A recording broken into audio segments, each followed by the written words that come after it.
Welcome back to my channel guys.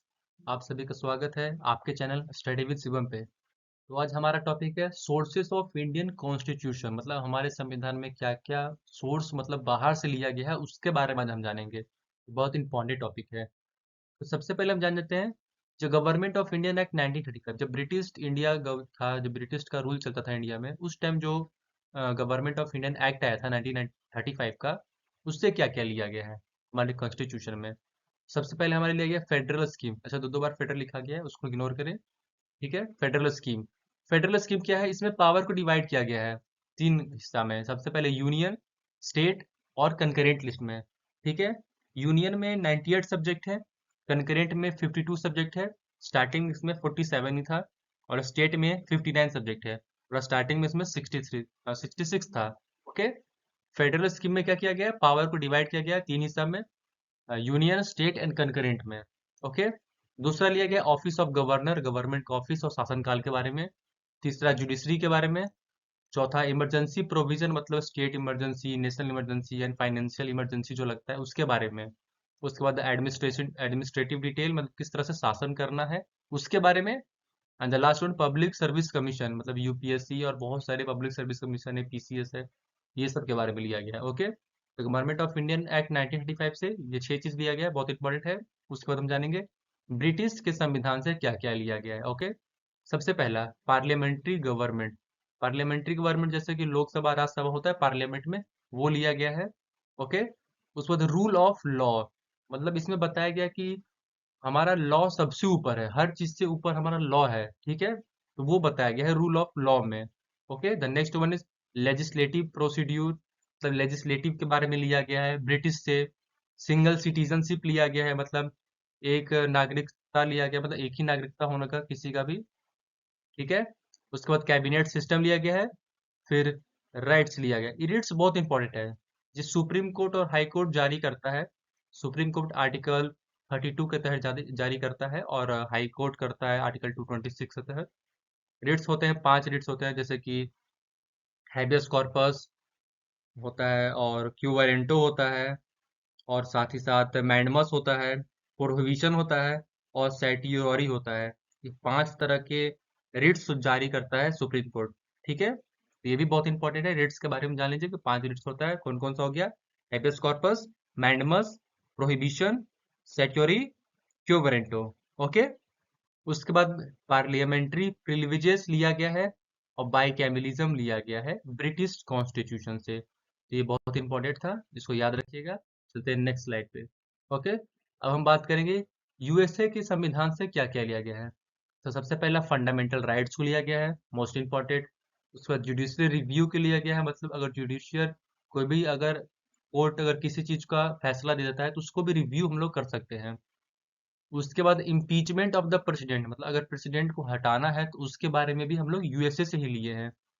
Independence of judiciary, मतलब judiciary को मतलब independence मिले, पूरी तरह से आज़ादी मिले उसको अपना फैसला लेने के लिए, तो उसको वो भी हम लोग यूएसए से ही लिए हैं। और सुप्रीम कोर्ट और हाई कोर्ट के जज को रिमूवल, मतलब उसको हटा सकते हैं, तो वो भी चीज को हम लोग यूएसए से लिए हैं। ओके, और वाइस प्रेसिडेंट के पोस्ट, मतलब वाइस प्रेसिडेंट का अगर कोई पोस्ट है या कुछ भी वाइस प्रेसिडेंट का है तो उसके हम लोग यूएसए से ही लिए हैं, कि उसका पोस्ट क्या होगा, वाइस प्रेसिडेंट आखिर होता क्या है। ठीक है, तो यूएसए का सबसे इंपॉर्टेंट क्या क्या है उसको मैं टिक कर दे रहा हूँ। सबसे इंपॉर्टेंट यहाँ पे हो गया fundamental right. Okay, judicial review, impeachment of president, उसके बाद ये removal of high court and supreme court जज।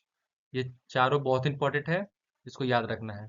ओके, अब बात करेंगे आयरलैंड के कॉन्स्टिट्यूशन से हमें क्या क्या लिया गया है। Most important directive principle of state policy, बहुत सारे एग्जाम में पूछा गया है कि directive principle of state policy कहाँ से लिया गया है। इसको आपको जरूर याद रखना है कि directive principle of state policy Ireland से लिया गया है। और इसमें बाकी दूसरा तो दो इंपॉर्टेंट ज़्यादा नहीं है एग्जाम में, अपना एग्जाम के परस्पेक्टिव से। तो बस याद रखिएगा कि nomination of member of Rajya Sabha, ये राज्यसभा में जो मेंबर को नॉमिनेट किया जाता है, यहाँ इलेक्टेड बात नहीं किया जाए, नॉमिनेटेड बात की जा रहा है। नॉमिनेट कौन करता है?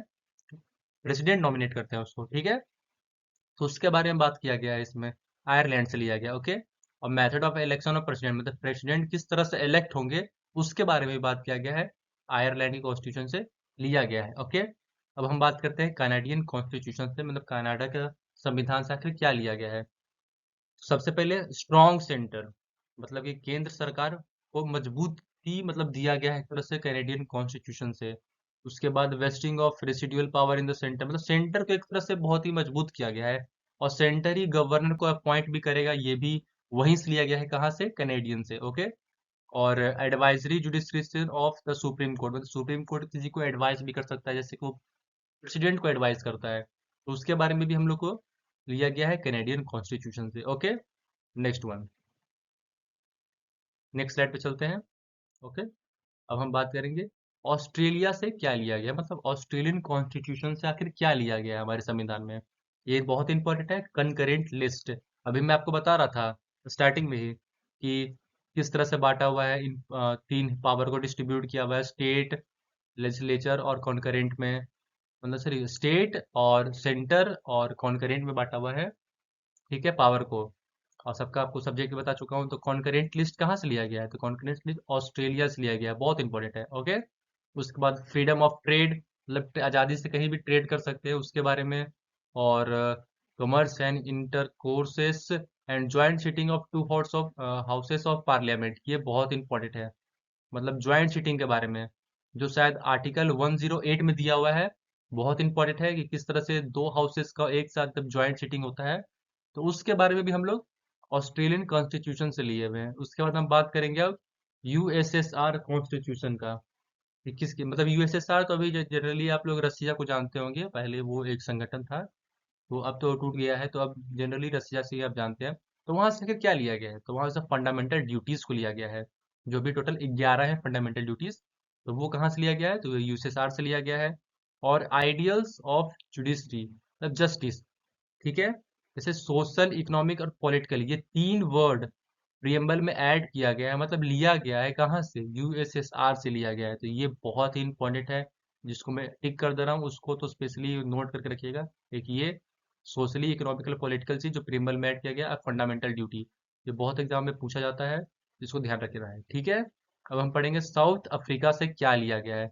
साउथ अफ्रीका से लिया गया है election of the member of Rajya Sabha. अभी मैं आपको पीछे बता रहा था नॉमिनेशन के बारे में, कि नॉमिनेशन मतलब जो प्रेसिडेंट नॉमिनेट करते हैं, उसके बारे में बता रहा था मैं पीछे आपको, कि प्रेसिडेंट नॉमिनेट करते हैं वो कहाँ से लिया गया था। आप लोग को याद है या भूल चुके हैं? याद हो तो बताइए।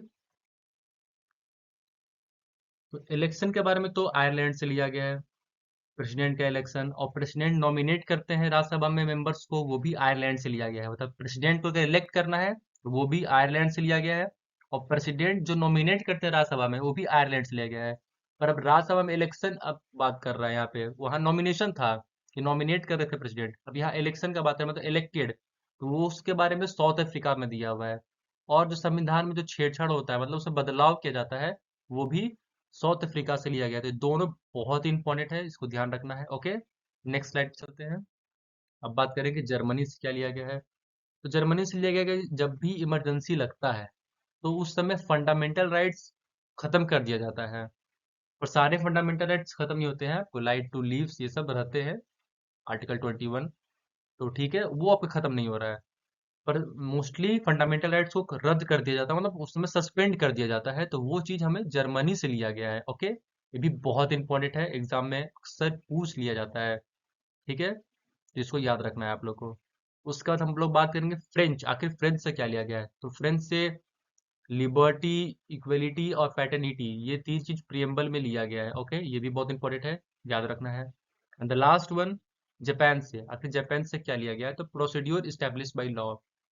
ठीक है, तो ये भी बहुत इंपॉर्टेंट है, तो आपको यहाँ पे टॉपिक खत्म हो गया आप लोग का। तो जो जो मैंने टिक किया है, यानी कि उसको आप लोग याद कर लीजिएगा। और ये सारा सोर्सेस ऑफ इंडियन कॉन्स्टिट्यूशन यहाँ पे खत्म हो गया है, और इससे बाहर नहीं जाने वाला। तो नोट्स आप लोग को बहुत क्लियर में दे चुका हूँ कि क्या क्या आप लोगों को याद करना है एग्जाम के लिए। ठीक है, तो चैनल को लाइक करें, सब्सक्राइब करें और शेयर करें, और बेल आइकन को प्रेस करना ना भूलें। Thank you.